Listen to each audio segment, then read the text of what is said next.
Bueno, Mateo Ríos, doctor en medicina, pediatra y cardiólogo, va a hablar hoy de electrocardiograma en niños. Paso para que comience la grabación y pueda compartir. Bueno, muy contento de estar con ustedes y mucho gusto ver a muchos conocidos ahí. Vamos a arrancar con algo sencillito, o sea, para hacer un repaso, sobre todo porque somos una audiencia heterogénea y ver un poco las bases del electrocardiograma, y después vamos a contar un poco del electrocardiograma normal y las variaciones en la edad pediátrica. Bueno, como ustedes saben, el electrocardiograma es el registro de la actividad eléctrica del corazón en el tiempo desde diferentes puntos de observación, que esos puntos de observación nosotros los llamamos derivaciones. Esos puntos de observación pueden variar en base a qué tipo de electrocardiograma estamos haciendo. El electrocardiograma de superficie, que es el que vamos a discutir nosotros, que es el que hacemos cuando ponemos los electrodos en la superficie del cuerpo, en realidad lo que estamos más acostumbrados y lo que nosotros vemos en el registro que todos conocemos, en el cual hay una despolarización de la aurícula, que todos saben que se denomina la onda P, después hay una despolarización de ambos ventrículos a través del sistema de conducción específico, y esto nos da el complejo QRS, y por último viene la repolarización ventricular. ¿Sí? Esto todo en el electrocardiograma de superficie. Hay otras formas de registrarlo, como puede ser, por ejemplo, el electrocardiograma endocavitario, que ahí varía porque el punto de observación es diferente. Y hacemos hincapié en eso, en el punto de observación, porque ahí está la clave para entender el electrocardiograma. Recuerden que el registro de una despolarización es un electrodo, en este caso es unipolar, vemos este electrodo que está aquí, y ve como una miofibrilla es atravesada por un frente de depolarización. Si el frente de depolarización se dirige hacia el electrodo registra como una variación de eléctrica positiva. Luego, cuando la depolarización queda perpendicular al electrodo, se vuelve isoeléctrica, y al alejarse la depolarización se vuelve negativa. Y una vez que termina la depolarización, vuelve a la línea de base, que es 0. Esto es cómo se vería una sola fibrilla. Pero en el electrocardiograma tenemos más o menos una extrapolación de lo que sería esto en la actividad eléctrica. Ustedes saben muy bien que el corazón está compuesto por dos lados, el derecho y el izquierdo, y por 4 cavidades, 2 aurículas y 2 ventrículos, que esa masa muscular, predominantemente de músculo inespecífico, está coordinada gracias a la existencia del sistema específico de conducción, compuesto por el nodo sinusal, el nodo aurículo-ventricular, el haz de His, sus ramas y el sistema de His-Purkinje. Aquí ven que hay unos haces que se ven aquí, que no los menciono porque son un tanto polémicos, y es más, ya prácticamente están descartados como haces internodales, que sería lo que sería entre el nodo sinusal y el nodo AB, porque aquí la conducción sería a través de las miofibrillas, el músculo inespecífico de las aurículas. Otra cosa remarcable es importante, es que el nodo sinusal es el único componente del sistema específico de conducción que se encuentra subepicárdico. El resto del sistema de conducción específico se encuentra subendocárdico. Y no viene al caso, pero las despolarizaciones, estas son las despolarizaciones de cada tipo de célula en base a qué estamos mirando. ¿Sí? Si estamos mirando una célula automática, como son las del nodo sinusal y el nodo auriculoventricular y el sistema de conducción, y cómo va variando esto en base a los canales que tiene. Que no vamos a hacer detalle en eso, pero sí quiero que tengan en cuenta que el que comanda la actividad eléctrica del corazón es el nodo sinusal, porque tiene la capacidad de depolarizarse automáticamente con mayor frecuencia, seguido por el nodo sinusal y posteriormente el haz de His, y por debajo del haz de His tal vez alguna otra célula lo pueda hacer. Si no contáramos con el nodo sinusal, el nodo auriculoventricular va a tomar el comando, y si no contáramos con el nodo auriculoventricular, el haz de His. Pero ya luego del nodo auriculoventricular, la capacidad de mantener una adecuada coordinación y función cardíaca ya es bastante deficiente, por lo tanto no son buenos relevos de ahí para abajo. Estos son los canales iónicos utilizados, que no viene al caso, pero nada más quiero que se den cuenta cómo la sumatoria de las distintas actividades eléctricas de los músculos se suman para dar el electrocardiograma, que sería la onda P, el QRS y la T. Tengan en cuenta también que el nodo sinusal no presenta registro eléctrico, ¿sí? Porque es un sector muy específico, muy aislado, y el electrocardiograma de superficie no lo puede ver. Y el nodo AB y el haz de His y el sistema His-Purkinje tampoco es visto en el electrocardiograma de superficie, por esto mismo que decíamos.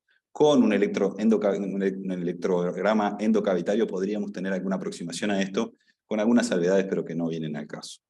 Estos son los canales predominantes en los que son sistemas automáticos. Es la fase de polarización de los sistemas automáticos, que que tienen eso mismo, la capacidad de depolarizarse en forma automática, la fase 4. Fíjense que las miofibrillas de tanto la aurícula como el ventrículo no tienen en fase 4, no tienen la capacidad de depolarización automática, ¿sí? Esto es un potencial de acción de cada miofibrilla de cada sector. Pero lo que me interesa decirles de esto es lo que vamos a ver a continuación. En el electrocardiograma que nosotros tenemos, nosotros utilizamos dos derivaciones, ¿sí? Usamos, dos electrodos, ¿sí? Que nos generan una derivación, que aquí tendríamos el dipolo negativo y el dipolo positivo, y lo que ve el aparato de electrocardiógrafo es esta depolarización, cómo transcurre a través del corazón. Fíjense que cuando el nodo sinusal se depolariza, no existe actividad eléctrica en la línea de base, no se ve cambio eléctrico en la base, la línea de base sigue siendo isoeléctrica, pero ni bien comienzan a despolarizarse la aurícula, y fíjense dónde se está ubicado el nodo sinusal, que está ubicado en la desembocadura de la cava superior sobre la aurícula derecha.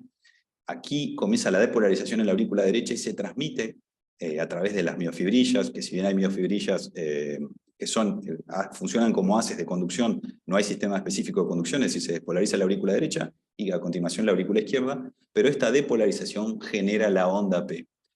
La onda P, que en este caso es positiva porque la sumatoria de la depolarización de las aurículas se ve como una variación, una deflexión positiva en el electrocardiograma de superficie. Después tenemos un periodo de tiempo, ¿sí? En el cual no hay variación, que sería un segmento isoeléctrico en la línea de base, que en realidad, si ustedes prestan atención, la depolarización llega al nodo AB, ni bien se depolariza toda la aurícula. El nodo AB retrasa la conducción, ese retraso está dentro de lo que después vamos a ver, el intervalo PR, y posteriormente gatilla la nodo AB, transmite la conducción hacia las de His y las ramas de His-Purkinje, y esto termina generando lo que conocemos como QRS, que es la depolarización ventricular. ¿Por qué lo pasé rápido ahí?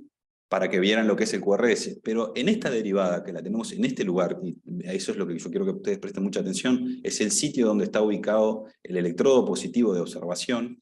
Para esta derivada, la depolarización del septo interventricular, que lo normal es que ocurra desde la cara izquierda hacia la derecha del septo interventricular, que es la primera zona de los ventrículos que se empieza a depolarizar, por cómo está dada la inervación del sistema específico de conducción. Para esta derivada, esto constituye una onda Q en el QRS.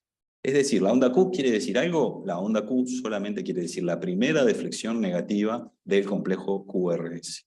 Posteriormente, cuando el sistema His-Purkinje llega y depolariza prácticamente los dos ventrículos, el derecho y el izquierdo, en su totalidad, se generan vectores que pueden muchos ser contrapuestos, otros que se suman en forma paralela o un poco más en ángulo. Lo que tenemos es un vector, una sumatoria vectorial, y este es el vector resultante, que para nuestro dipolo, para nuestro polo positivo que está aquí, lo vemos como una onda R pura.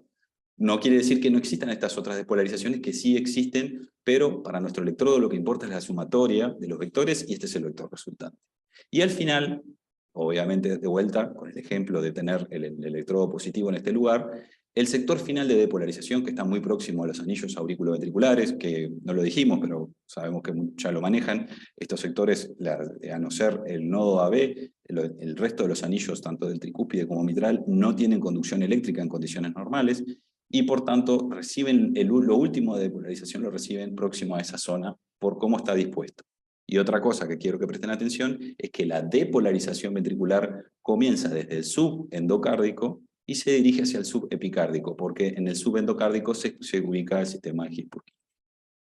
Posteriormente hay un periodo de reposo, que en realidad no es de reposo. Si ustedes recuerdan, no quiero volver para atrás en las diapositivas, pero el potencial de acción está en plena actividad. Lo que pasa es que los canales iónicos en este momento, que se corresponde al segmento de CT, están en intenso intercambio y están igualados. Es decir, tanto los que depolarizan como los que tienden a repolarizar mantienen el voltaje, y al mantenerse el voltaje y no haber variación de voltaje, esto es como una zona isoeléctrica para el electrocardiograma de superficie.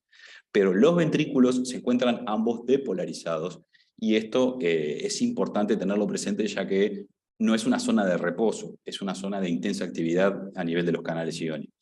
Y por último, se produce la repolarización ventricular, Es decir, el ventrículo recupera su potencial de base, ¿sí? Con la capacidad de posteriormente generar potencial de acción, y esto ocurre desde el subepicárdico al subendocárdico, por eso les muestro las flechas.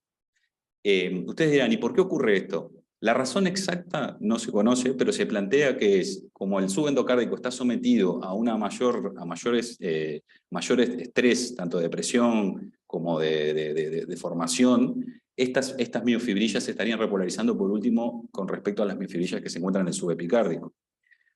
Y ustedes me dirán, la otra pregunta es, ¿por qué la onda T es positiva si la repolarización se dirige en sentido inverso? Y la razón de esto es que ocurre un fenómeno inverso en el sentido inverso. Y este fenómeno inverso en un sentido inverso se ve como un fenómeno negativo con negativo suma. Entonces, para el polo, al electrodo no le importa hacia dónde se dirige, sino el cambio eléctrico y en qué sentido. Y el cambio eléctrico para el polo que tenemos aquí positivo es como una onda de depolarización que se dirige. Pero fíjense que la repolarización es progresiva de los ambos ventrículos, no es rápida de ambos ventrículos por un sistema específico, sino que es simplemente retomar el potencial de base, y por eso la onda T es ancha, muy parecido a lo que es la onda P. Habitualmente, por esta regla que yo les digo, es que el QRS tiende a tener, la onda T suele tener la misma polaridad que el complejo QRS. Esto sería de base. Sí, vamos a poner una pausa acá. Pausa.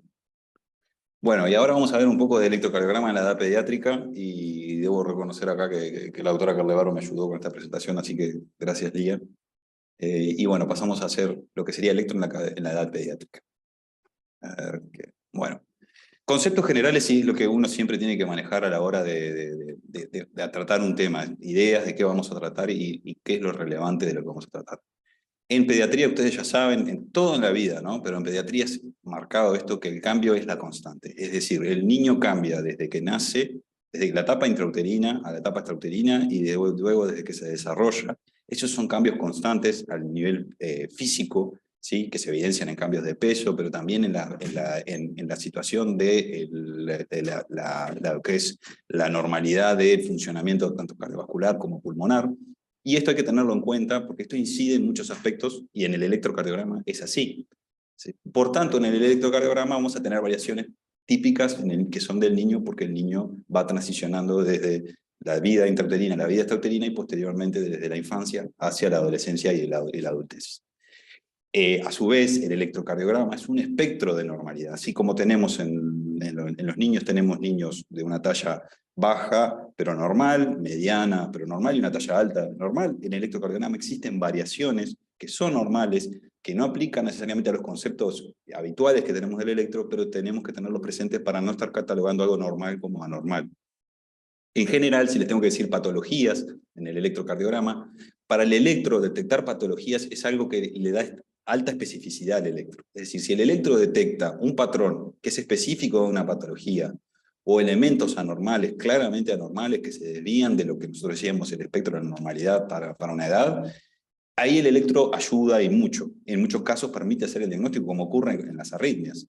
Pero un electrocardiograma normal, o con el espectro de la normalidad que nosotros referíamos, no nos puede descartar nada. Y a veces hallazgos inespecíficos tampoco nos pueden dar información, por lo menos para desarrollar. Entonces, el electrocardiograma tiene esa carencia que lo debemos tener presente a la hora de hacer un electrocardiograma, porque nos podemos encontrar con problemas si aplicamos en forma, como quien dice, vertical el electro. Tenemos que tener una buena pensamiento y análisis clínico previo para por qué hacemos el electrocardiograma y qué le vamos a pedir al electrocardiograma, y después, en base a los hallazgos, establecer una conducta.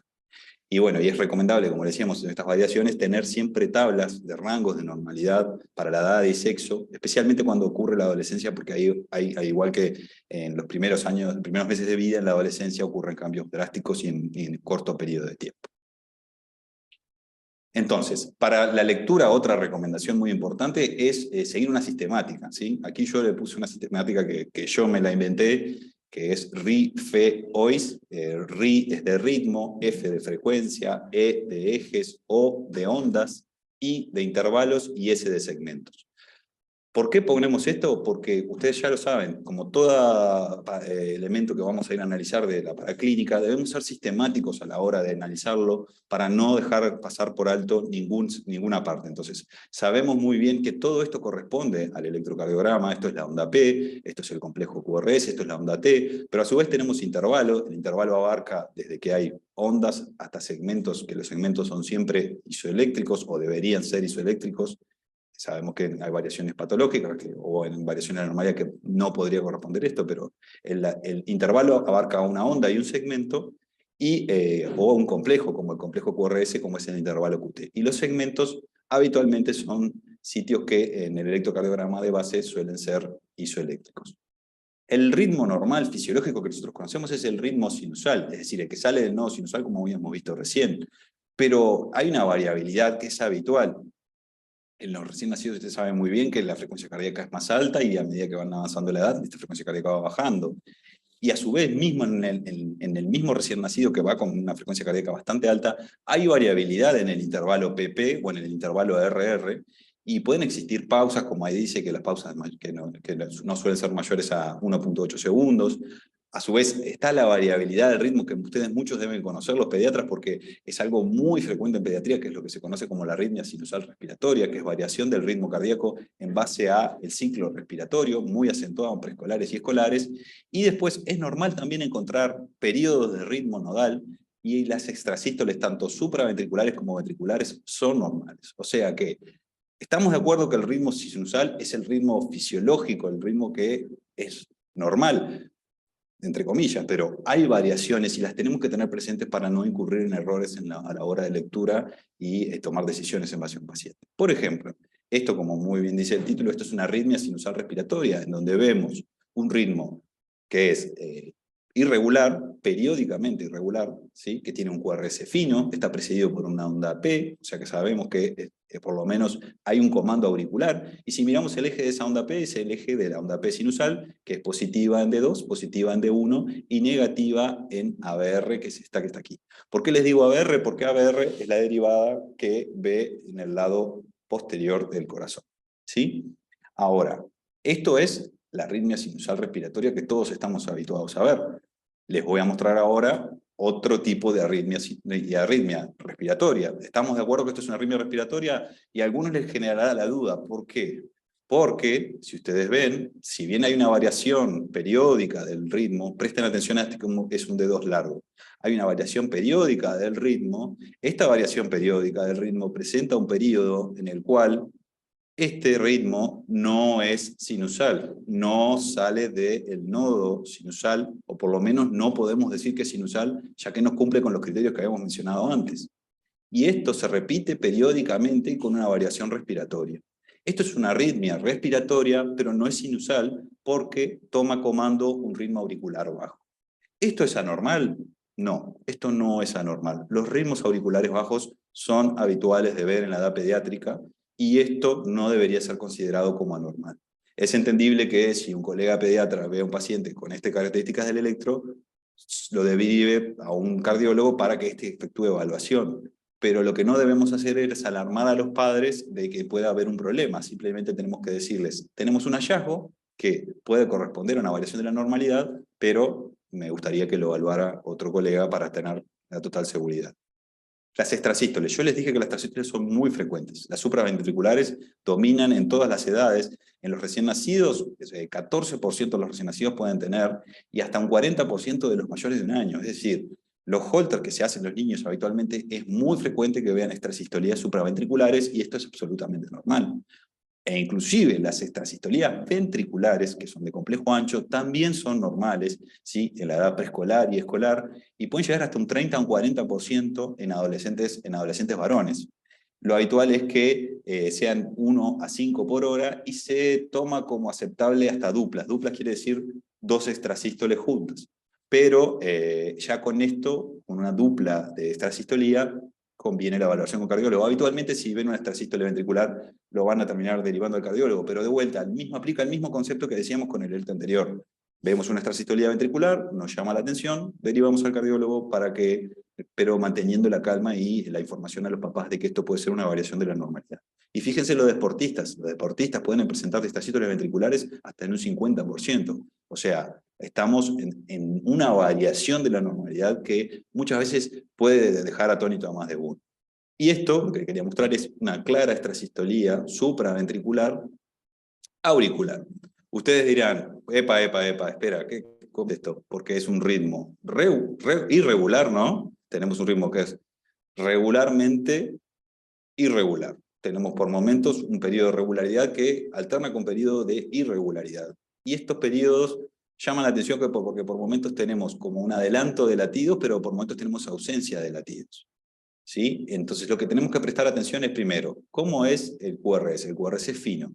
¿Es precedido por una onda P? Exacto, una onda P precede a cada QRS. Bien, entonces sabemos que este ritmo en principio, esta onda P es positiva en D2, D1 y negativa en ABR. Disculpen que no tengo ABR, pero créanme, este era un ritmo sinusal. Ahora, lo que vamos a ir a analizar es decir, bueno, vamos a ver los periodos de irregularidad. Y los periodos de irregularidad, por ejemplo, están en esta zona de aquí.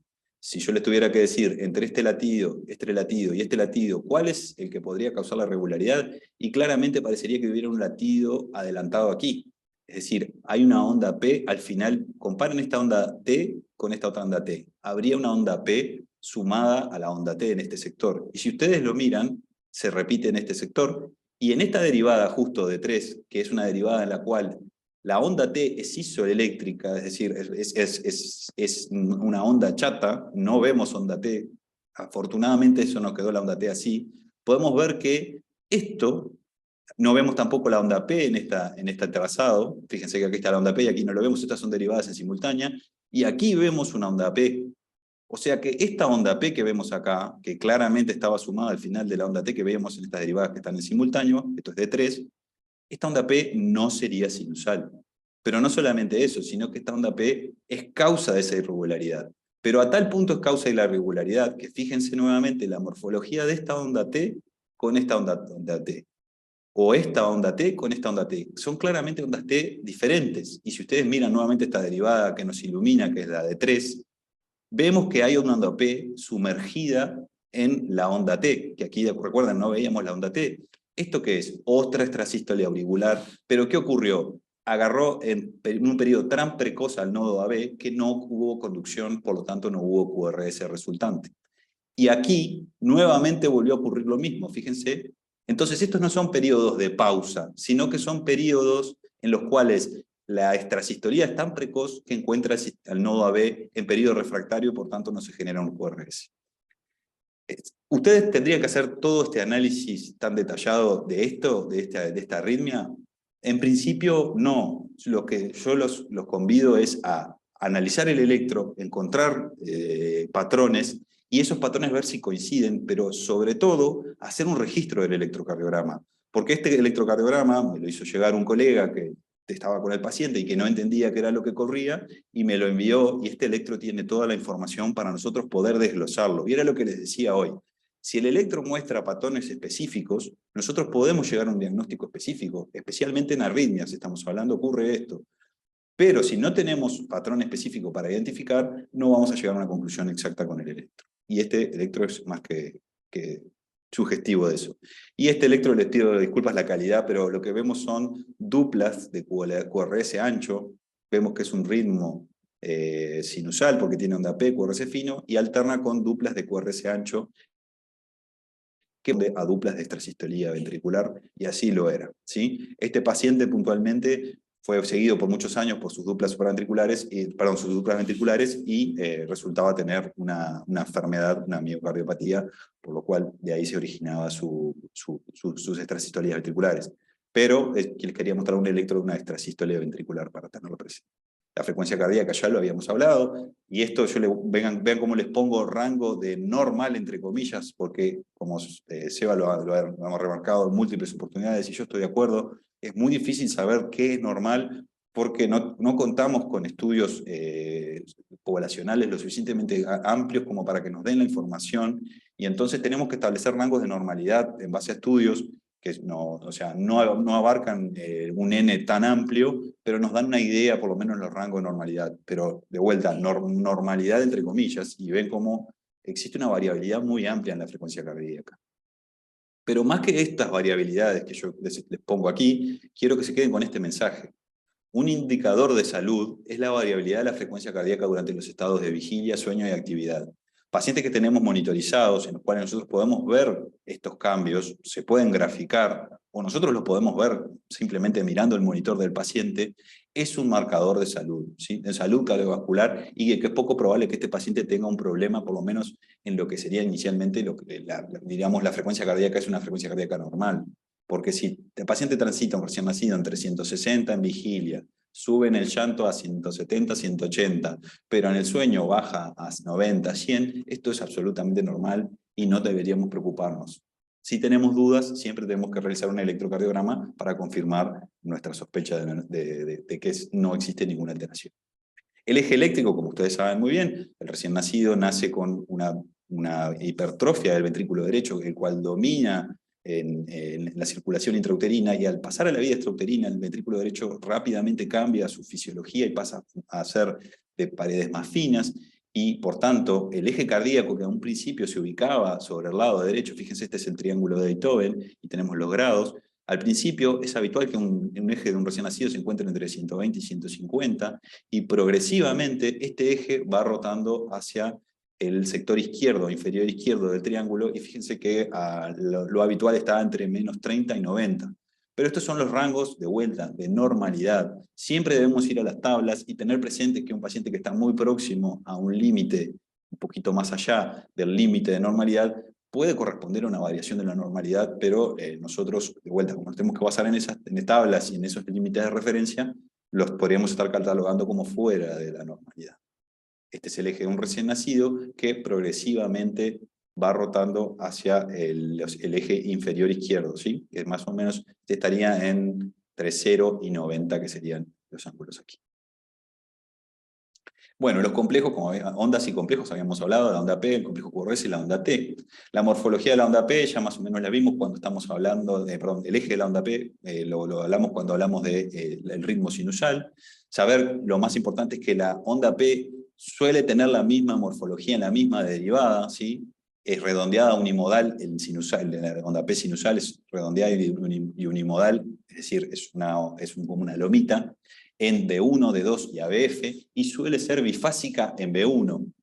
Y ustedes dirán, ¿por qué es bifásica en B1? Porque B1 está muy sobre la aurícula derecha, y recuerden que la primera aurícula en depolarizarse es la aurícula derecha, y por último la aurícula izquierda. Entonces la fase final de la onda P se aleja de B1 y suele ser negativa porque es la aurícula izquierda depolarizándose. Ahora, como vieron muy bien, es normal ver ritmos auriculares bajos en la edad pediátrica, y por tanto puede cambiar la morfología de la onda P. Debe llamarnos la atención, pero no debemos de alarmarnos, ¿sí? El eje de la onda P, si es sinusal, no suele variar con la edad, se mantiene más o menos entre 30 y 90 grados, es una de las pocas cosas que no varía, ya que depende del situs, ¿sí? Situs cardíaco. La duración son más o menos unos 2 milímetros, es decir, unos 0,008 o 0,12 segundos, y la amplitud no supera de la onda P habitualmente 2,5 cuadraditos, ¿sí? Lo que sería 0,25 milivoltios.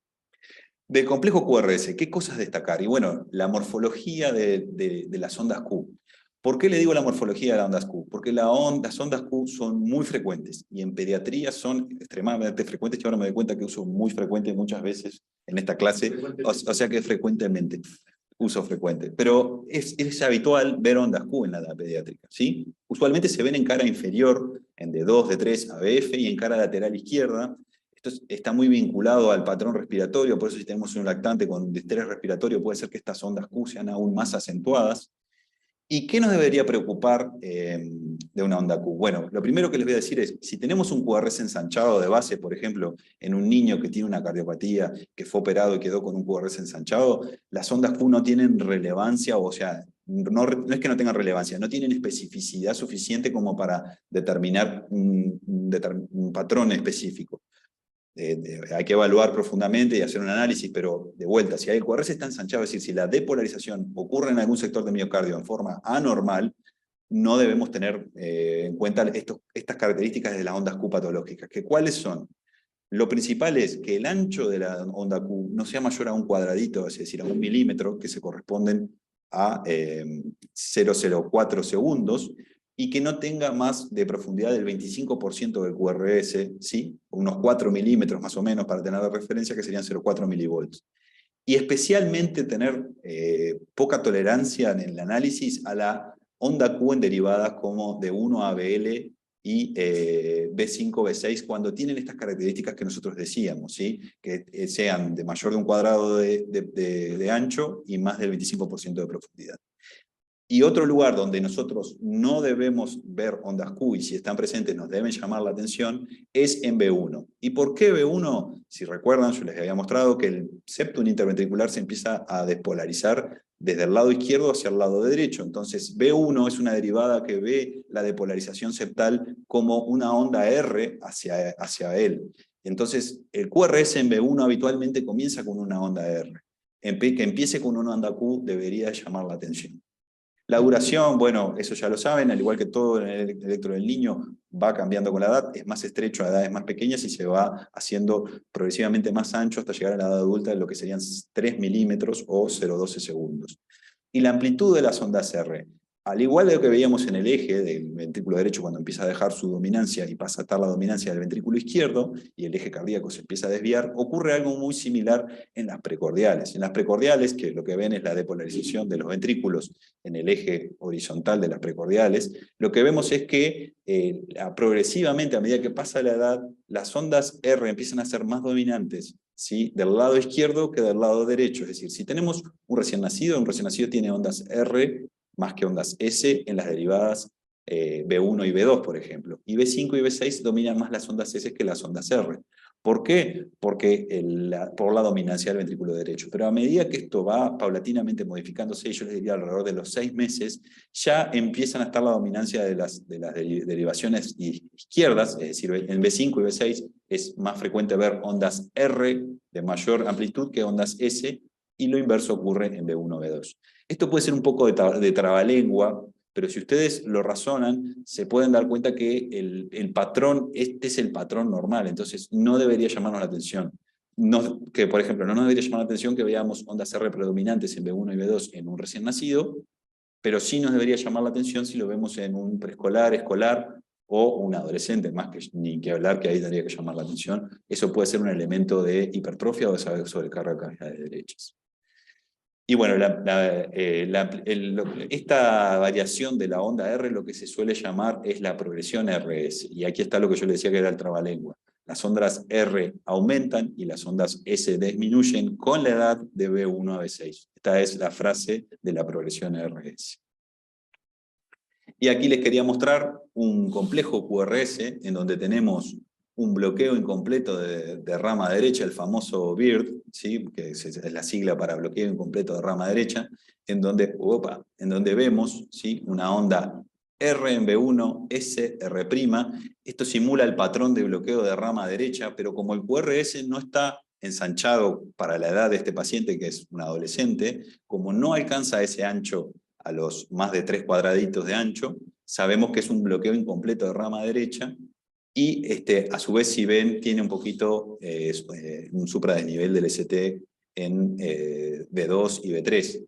Esto es un electro normal, es un electro absolutamente normal. Este patrón que puede llamarnos la atención es un patrón de un electrocardiograma normal, ¿sí? Y no debemos de alarmarnos.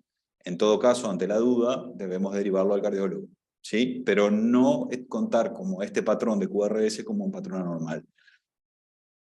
Bueno, la onda T, como habíamos dicho, es la repolarización ventricular, y el patrón de la onda T es diferente al del adulto. ¿En el qué sentido? La onda T tiene un comportamiento un poco extraño, pero que es lo normal, que la onda T en la derivada B1 y B2, sobre todo en B1, suele ser positiva en el recién nacido los primeros 7 u 8 días de vida. Luego de este periodo, la onda T se invierte en B1 y en B2 y se mantiene invertida hasta los 8 años, más o menos. Pero puede persistir invertida en adolescentes e incluso en adultos. Y esto será absolutamente normal. Es decir, no ver la onda T invertida en B1 no necesariamente es anormal. Y si ustedes se ponen a pensar, sobre todo en el recién nacido, si ustedes piensan lo que yo les decía, que el QRS, la onda D suele seguir al QRS, el QRS en el B1, en el recién nacido, domina la polaridad positiva, y ver una onda T negativa, o sea, es decir, al revés que el QRS, llama la atención, pero la realidad es que eso es una variación, un fenómeno totalmente normal, ¿sí? Entonces debemos tenerlo en cuenta. Y bueno, lo otro es que la onda T se puede mantener negativa, ¿sí? Incluso hasta B3. Y esto lo que les traje acá son recomendaciones que hicieron un grupo de expertos, ¿sí? Sobre todo para la valoración predeportiva en menores de 35 años, fue publicado en la revista Cardiología en el año 21, y fíjense que en menores de 16 años la inversión de la onda T puede estar inclusive hasta en B3. O sea que tener presente este patrón como normal y no alarmarse, a pesar de que se hayan pasado los 8 años y la onda T persista negativa, incluso hasta B3. Bueno, y los intervalos, vamos a ver el intervalo PR y el intervalo QT. El intervalo PR es desde que se inicia la onda P hasta que, antes de iniciarse el QRS, y es el periodo en el que el nodo AB retrasa la conducción para permitir que la patada auricular se sume a la precarga ventricular. Eso no lo mencioné, pero bueno, es un concepto que yo sé que lo manejan. Y el intervalo QT es el periodo desde que se produce la depolarización ventricular hasta la repolarización. Es todo ese periodo que se produce el potencial de acción en las miofibrillas.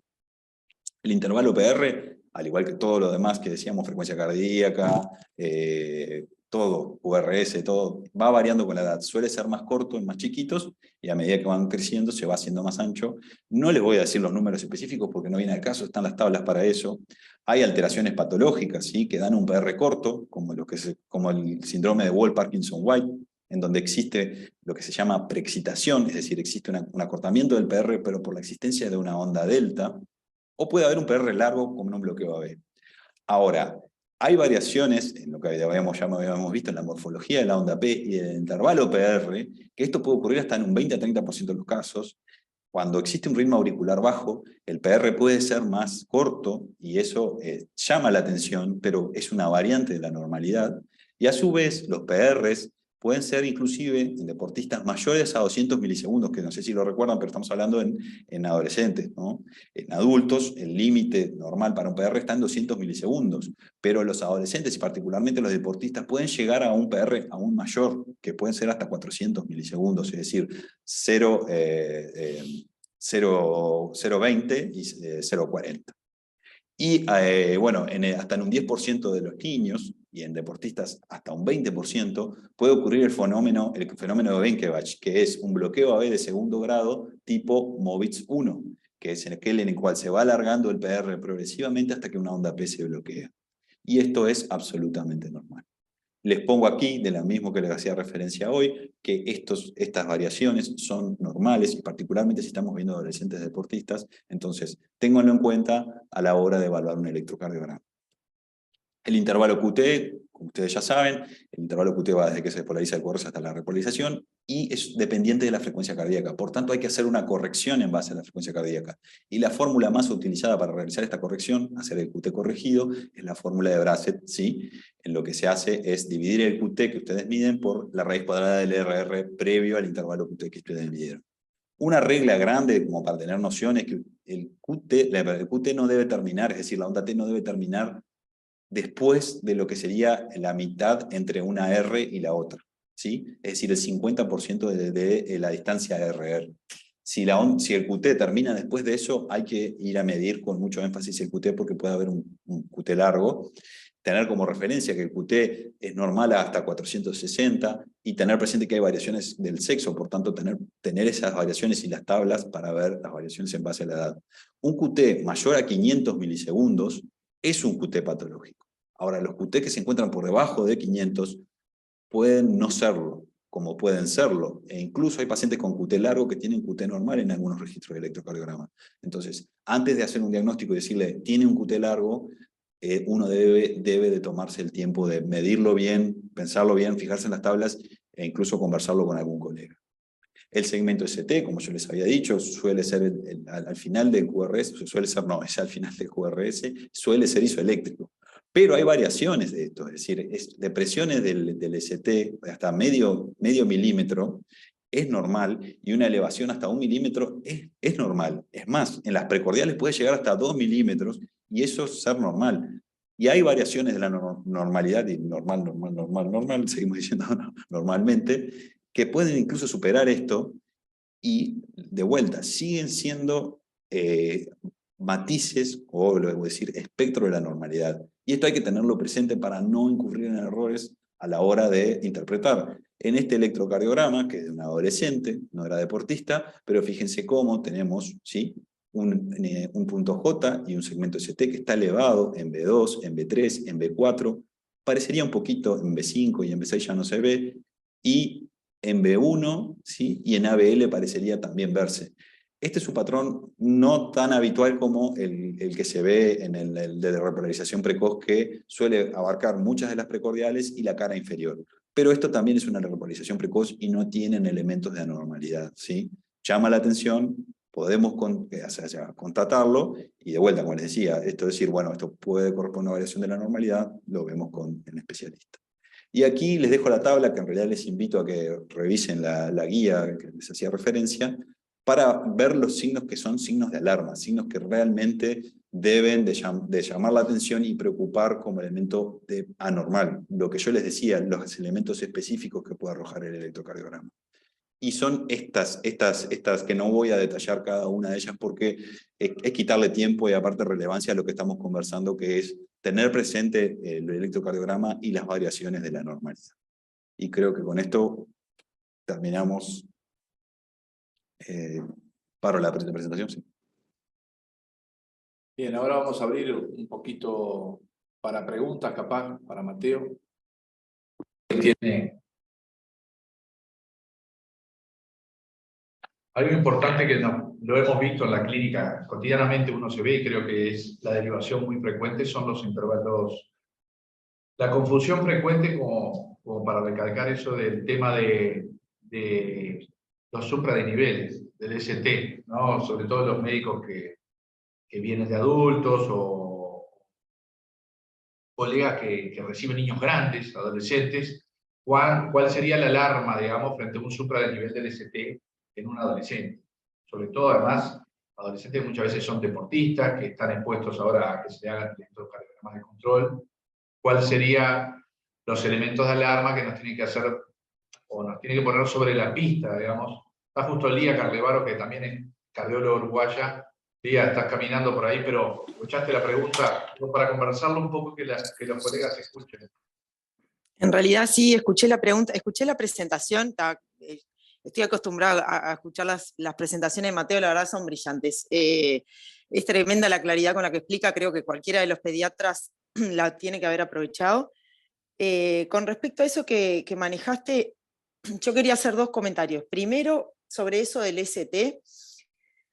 Uno no tiene que perder la visión clínica cuando está ante un paciente que tiene un electro. Esa es la primera. O sea, cuando nosotros nos encontramos con un paciente que le vemos un supra-LST por alguna razón, sea adolescente, sea niño, lo que sea, nosotros tenemos que ver en qué contexto. Si ese paciente viene con un dolor en el pecho, al esfuerzo, que calma con el reposo, que dura 20 minutos, que es bastante típico, bueno, en ese caso, más allá de la morfología de cómo sea el supra-LST, porque así como en pediatría hay muchas variables, en adultos también pasa, que a veces decimos, este es un supra claro de infarto, este no es un supra claro de infarto, pero viene las troponinas, vienen en 800 y decimos, sí, era un infarto.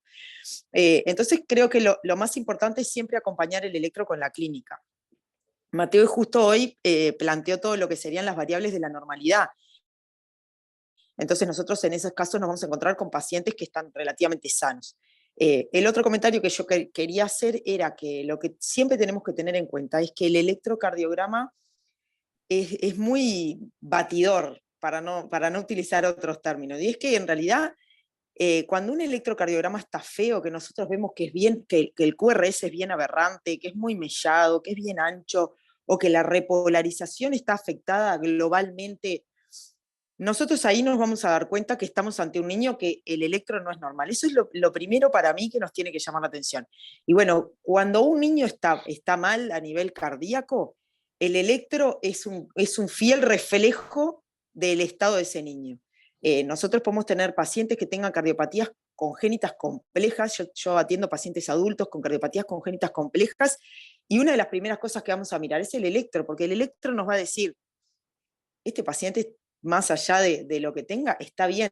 Hace poquito vi una tetralogía de Fallot que uno espera, bueno, la hipertrofia del ventrículo derecho, y fue operado 2 veces, y le sustituyeron la válvula, y además tenía una CIB, y le pusieron un parche, y vos decís, el electro ese tiene que estar espantoso, y tenía un QRS fino, ni siquiera tenía bloqueo de rama derecha. Y es un paciente que uno espera tener un ventrículo derecho dilatado, disfuncionante. Ese ventrículo está, nos vamos a ver el eco, y el eco está impecable, y el paciente se siente impecable.